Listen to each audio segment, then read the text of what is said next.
KS3 computing covers a lot: programming, data, networks, ethics. But if you ask which concepts actually decide a child's future success, the list narrows fast. 5 things. Get these solid, and a student can self-teach almost anything else. Skip one, and the gaps quietly compound. Here is the difference that matters. A student can copy and paste code that runs, submit it, and learn nothing about why it works. That is the trap. Real progress looks different. Build the concept slowly, dry run it by hand, and understand each line before moving on. One produces fragile coders. The other produces students who can compose small programs into bigger ones.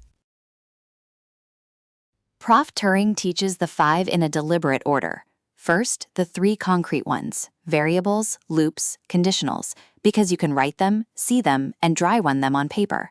Then the 2 mindset ones: abstraction and decomposition, because they only land once there is code to apply them to. Each concept also has a classic KS3 misconception that has to be caught before teaching can stick. And Prof Turing does not teach in isolation.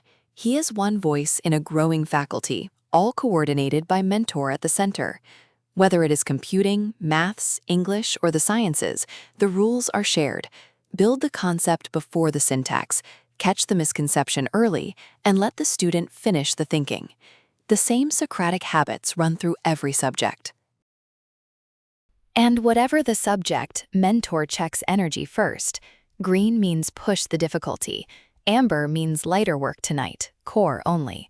Red can mean rest, because a tired mind cannot learn well. Well-being comes before any worksheet.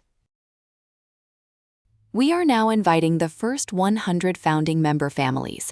It does not replace a great teacher, and it never will.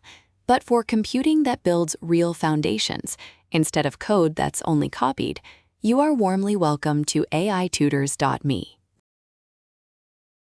Learn more at aitutors.me.